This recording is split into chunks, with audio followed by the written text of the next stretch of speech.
4 गज 24 बास अंगुल अष्ट प्रमाण दाव पर सुल्तान मच चुके चौहान।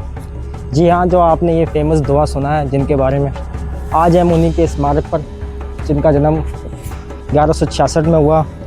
1177 में 11 साल की उम्र में वो राजा बन गए थे, सम्राट पृथ्वीराज चौहान के स्मारक पर। अब यहाँ पर कुछ बचा नहीं है वैसे, ऊपर किला तो सिर्फ दीवार है किले की, किला तो ख़त्म हो चुका है पूरा।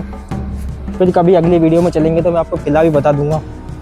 अभी तो सिर्फ ये स्मारक है और ये छोटे छोटे दीर्घा बने हुए हैं। आइए मैं बताता हूँ इन दीर्घा में क्या क्या है आपको। ये संकल्प दीर्घा है, इसमें सिर्फ अखंड भारत का नक्शा दिख रहा है मुझे, जिसमें पाकिस्तान का सिंध भी ऐड है और ठेठ म्यांमार तक जा रहा है ये। इसके अलावा कुछ खास नहीं है। इसकी फ़ोटो मैं क्लिप में ऐड कर दूंगा, आप उसमें देख लीजिएगा। और यहाँ पर नीचे पृथ्वीराज चौहान के साम्राज्य का नक्शा बना हुआ है, वो मैं आपको दिखा देता हूँ। और भी ऐसे छोटे छोटे बहुत दीर्घा बने हुए हैं, वो भी मैं आपको आगे दिखाऊंगा। धीरे धीरे चलते चलते आप देखते जाइए मेरे साथ में। ये देखिए दोस्तों, ये सिंधु नदी है।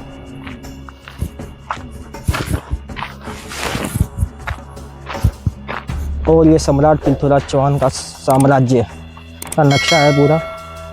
इसमें नागौर है, अजयमेरू है, चित्रकूट है, रणथंभौर है, खंडेला है, दिल्ली है, हस्तिनापुर है, बठिंडा है, भादरा है, और एक पीछे दिख नहीं रहा, शायद नौहर होगा वो मेरे ख्याल से। ये इस तरीके का 3D नक्शा जो यहाँ पे बना हुआ है। देखो, गुलाम, खिलजी, तुगलक, ये सम्राट पृथ्वीराज चौहान का स्मारक, साम्राज्य का दीर्घा। इसमें दिल्ली के लोहा स्तंभ का चित्रण किया हुआ है, जिसकी क्लिप मैं वीडियो में ऐड कर दूंगा। वीडियो में तो आपको दिखेगा नहीं। और पृथ्वीराज चौहान का साम्राज्य का नक्शा बना हुआ है एक। आगे ऐसी बहुत सारी छोटी छोटी दीर्घाएं हैं। एक तो मैंने आपको दिखा दी है, पीछे आगे 2-3 और है, वो भी दिखा देता हूँ।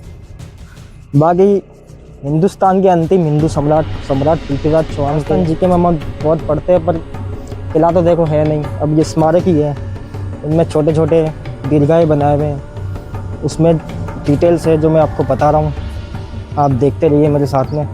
ये एक और दीर्घा है यहाँ पे, अंतिम हिंदू सम्राट पृथ्वीराज चौहान दीर्घा।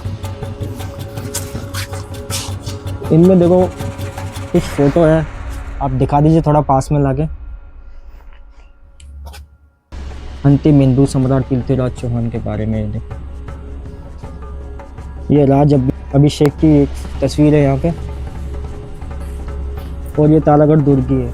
तारागढ़ दुर्ग तो देखो पूरा टूट चुका है, सिर्फ दीवारें ही बची है इसकी।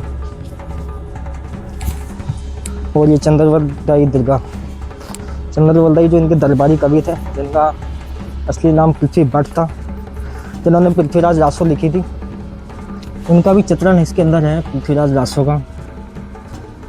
एक सवाल जो मैं सुभाष जी से पूछना चाहूँगा, इस सेनापति के बारे में मैंने कभी नहीं पढ़ा, जिनका नाम है वीर समयराज। इनका बारे में जब एक युद्ध में पृथ्वीराज चौहान जी घायल हो गए थे, तभी अपने जांग से मांस के टुकड़े काट कर गिद्धों के खिला रहे थे। जब तक पीछे की सेना नहीं आती तब तक सम्राट पृथ्वीराज चौहान को कुछ हो ना जाए, इसलिए वो अपनी जांग के टुकड़े काट के गिद्धों को खिला रहे थे। इनके बारे में थोड़ा हमको बताए, हमने कभी पढ़ा नहीं, थोड़ा टाइम हो गया तैयारी करते करते, पर इन सेनापति के बारे में हमने कभी पढ़ा नहीं था। आगे ये संयोगिता दीर्घा है।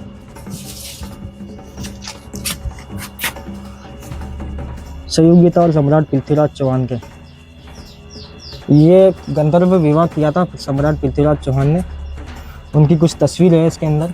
संयोगिता स्वयंवर। ये बीसलदेव दीर्घा है, जिसके अंदर बीसलपुर शिव मंदिर का चित्रण है, बीसल देव जी का खुद का चित्रण है। और बीसल सर जो इन्होंने डैम बनाया था टॉप के अंदर जो है, उसका भी यहाँ पर चित्रण है। और ये कंठावरण संस्कृत पाठशाला, अपना अगला वीडियो शायद कंठावरण संस्कृत पाठशाला का भी हो सकता है। सम्राट पृथ्वीराज चौहान की दीर्घाएं तो हमने अभी तक देख ली है, अब बस यही बचा है। किला तो पूरा टूट चुका है, हो सकता है आने वाले कुछ समय में हम ऊपर भी जाएं। ये रास्ता बहुत ऊंचा है, जाने में भी मज़ा आएगा। बाकी ऊपर कुछ बचा नहीं है, ऊपर मज़ार, घोड़े की मज़ार। सम्राट पृथ्वीराज चौहान जो भारत के एक महान राजा थे, राजस्थान के एकमात्र राजा जिनका राज राजस्थान से लेके पूरा दिल्ली तक था। दिल्ली मतलब नॉर्थ का पूरा भारत हो गया। आसपास के राज्य से उनका विवाद भी था। घेड़वाल विवाद आपने बहुत सुन रखा होगा, जयचंद घेड़वाल, जिनकी पुत्री संयोगिता से इन्होंने गंधर्व विवाह किया था। उसके अलावा भी इनका अपने भाई नागार्जुन से विवाद था। सबसे पहला इन्होंने युद्ध नागार्जुन से ही किया था। एक जनजाति थी भंडारकों का भी इन्होंने जड़ से दमन कर दिया था, बिल्कुल ख़त्म कर दी थी उन जाति को। उससे पहले भी विग्रह चतुर ने भी भंडारकों को हराया था, पर पूरा जड़ से नहीं ख़त्म किया था। इन्होंने पूरा ख़त्म कर दिया था भंडारकों को। उसके अलावा भी इनका पड़ोसी राज्यों से फिर जो मेन जो 2 युद्ध है, तराइन का पहला युद्ध और तराइन का दूसरा युद्ध 1191 और 1192 में, जिनमें पहले में पृथ्वीराज गौरी से और दूसरे वाले में पृथ्वीराज चौहान को धोखे से हरा दिया था। रात में जब ये सो रहे थे तब धोखे से हमला कर, कहते हैं कि इनको पकड़ के गजनी लेके चले गए, कुछ कहते हैं कि वापस अजमेर के किले में लेके आए थे। फिर थोड़ा टाइम रखा भी था, फिर उन्होंने वापस गौरी पे हमला करने की कोशिश की तो इनको मार दिया। इनके दरबारी कवि चंद्रवल्दाई लिखते हैं पृथ्वीराज दासों में कि इनको अफ़गानिस्तान ले गए थे। उसके बाद उनकी आँखों को सरिये डाल के निकाल दी थी। ये कहानी आपने राजस्थान जीके में बहुत पढ़ी होगी। और मात्र 11 साल की उम्र में राजा बनना इनकी पिता की मृत्यु के बाद, उसके अलावा मात्र 26 साल की उम्र में 1192 में अजमेर से चौहान वंश पूरा ख़त्म हो चुका था।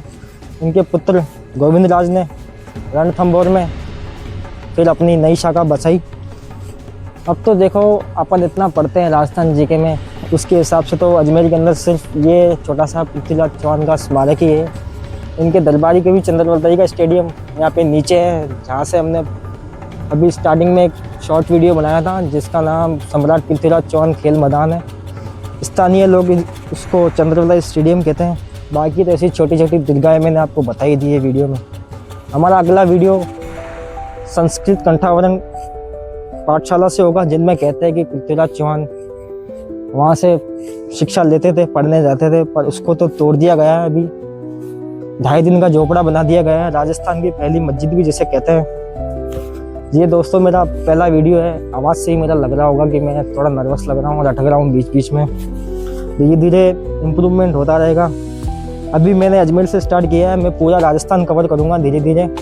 और राजस्थान के 41 ज़िलों में जाके, एक एक ज़िलों में जाके आपको ऐसे ही राजस्थान के किले, आभूषण, वाद्य यंत्र, जोग्राफी से रिलेटेड पहाड़ियाँ, नदियाँ, सब के बारे में जा के बताऊंगा कि प्रेजेंट में इनकी क्या कंडीशन है। अभी तो ये मेरा पहला वीडियो सम्राट पृथ्वीराज चौहान के स्मारक से था, क्योंकि मैं खुद यहीं से बिलोंग करता हूँ, अजमेर से।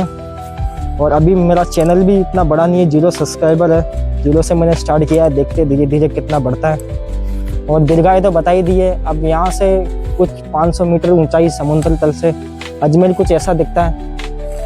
किले की सिर्फ दीवारें ही बची है। अपन जो पढ़ते हैं 14 बुर्जों का जो दुर्ग है, जिसमें इलायची, कमला, ये जो बुर्जे हैं। मैं पहले गया था तो मैंने तो कुछ देखी नहीं, बुर्जे वगैरह शायद टूट चुकी है। अभी आने वाली वीडियो में कभी ऊपर भी चलेंगे थोड़े समय बाद।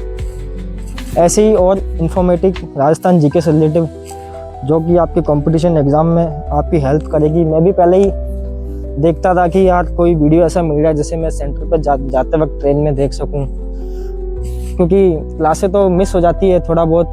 ट्रेन में इतना शोर शराबा होता है बसों के अंदर, इसलिए मैंने सोचा कि मैं खुद ही ऐसे जाके वीडियो बना के, जिसे देख के रिवीजन हो जाए आपका। और मैं आपसे ऐसे छोटे छोटे सवाल पूछता रहूँगा, जिसका आप कमेंट में जवाब देके आपका रिवीजन भी होता रहेगा। आप मुझे बताइए, अजमेर के ऐसे राजा थे जिनके बारे में कहा जाता है इन्होंने धरती को चांदी के सिक्कों से भर दिया था। उस राजा का क्या नाम था, कमेंट में ज़रूर बताना। और अभी आप हमारे वीडियो और चैनल पे पहली बार आए हो तो चैनल को सब्सक्राइब कर देना। अभी देखो हमारा छोटा सा चैनल है, 0 सब्सक्राइबर है, 0 से मैंने स्टार्ट किया है और ये मेरा पहला ब्लॉग है। अब धीरे धीरे मैं और इम्प्रूव करूँगा इसमें, एडिटिंग वगैरह, आवाज़ वगैरह कैसा क्या बोलते हैं करते हैं। आज के लिए इतना ही। अब हमारा अगला वीडियो शायद मैगजीन दुल के बारे में हो सकता है या फिर 2.5 दिन के झोपड़े के बारे में हो सकता है। जो भी होगा मैं बना के अपलोड कर दूंगा। अभी आज के लिए तो इतना ही। हमारे चैनल को सब्सक्राइब करें, वीडियो को लाइक करें। आज के लिए इतना ही। जय हिंद, जय भारत, जय जय राजस्थान।